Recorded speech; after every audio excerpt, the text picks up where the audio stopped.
It's me, and I think I have learned my lesson that I will no longer be shooting videos on a Monday, even though I'm not going to be posting this on Monday. I've seriously gone through like 7 takes to even get this started, and I'm really hoping that this is the last one. I'm about my 5th spot for trying this out. I've restarted about 7 times. I had some corny stuff about Edna and Hela and capes and the Thor Ragnarok trailer, and yeah, it was a Monday. It was a Monday.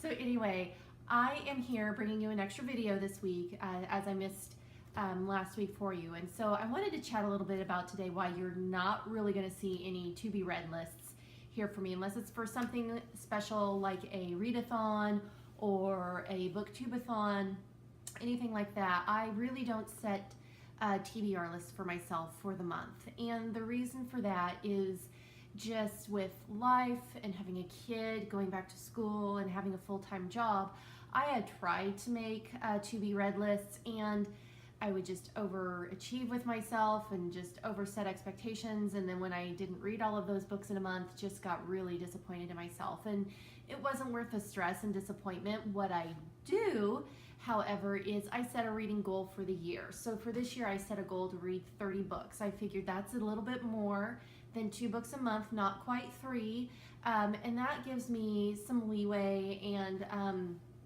a good amount to work with, I think, during the year. That, like, if I have another July and I read 8 books, that's okay. Or if I had, I think, like in the month of March, I only read 1, it balances itself out, and I still enjoy reading. It's not a rush to get these books done, which I also found when I was setting to be read lists for myself. So that's really why I personally don't set to be reads with my reading. It's more just an overall for the year, what I would like to accomplish, and that's what I set. However, I wanted to do some more interactive things with you guys, and I thought, well, if I'm not willing to set a whole list for the month, what's something that we can do to participate? And so I thought every month I would bring you, or at least try to every month, let you guys pick one of my reads for the month, or as soon as I get your picked read from the last time, I'll let you pick the next one, just in case.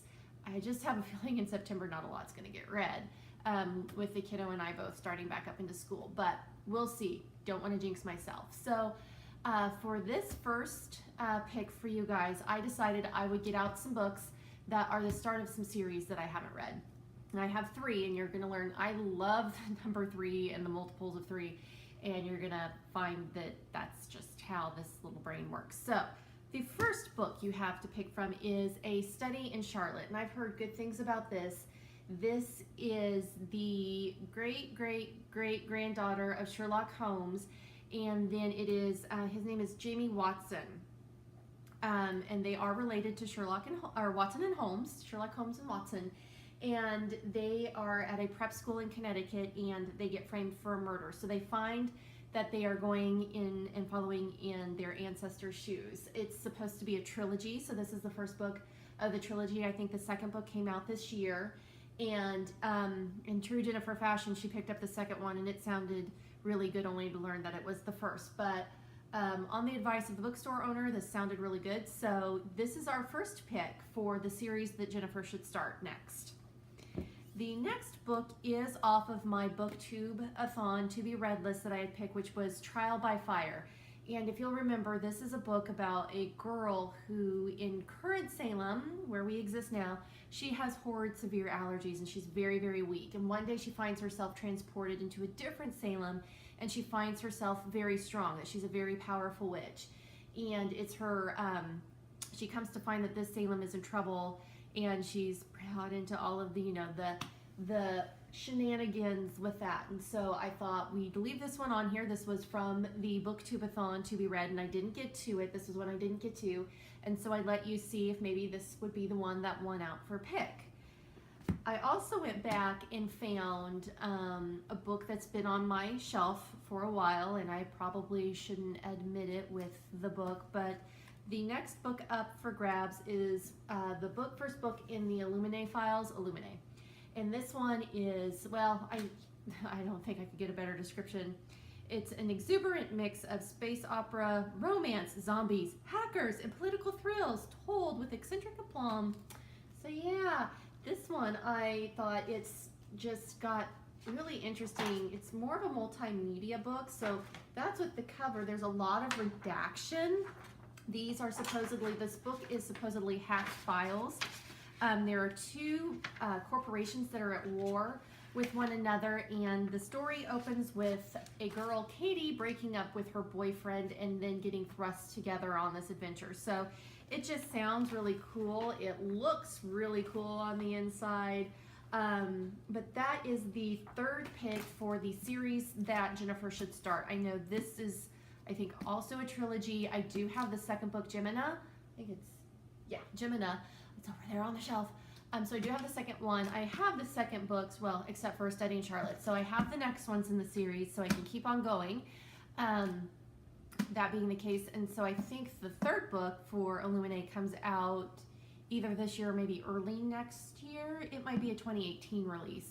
I'm not too sure. So those are the three options for books that you guys can select for Jennifer to read next, probably after Gunslinger. Guys, and can I say, Gunslinger is a little weird. But I promise I'll give it through book 2. Give it through book 2. So, first choice is Illuminate. Second book, Trial by Fire. And the next one is A Study in Charlotte. So, I'm not going to tell you which one I'm hoping gets picked. I actually don't really care at this point in time. I'm excited to read any one of them. So, leave your comments below here to cast a vote for which book I should read. Coming up next, I will also put a poll over on my Twitter that you can go and vote in there as well. And so between the two sites, I will pick the, you guys actually will pick the winner. I'll just let you know which one won. So there you have it. And I hope you enjoy this little challenge that hopefully we can work together to have a quasi sort of to be read for Jennifer to do, so you guys can have an expectation of something you can definitely get. And then once all is said and done, I will always film a separate book review from the books that you guys pick. So I hope your guys' Monday was going better than mine, and I will talk to you next time. Bye, guys.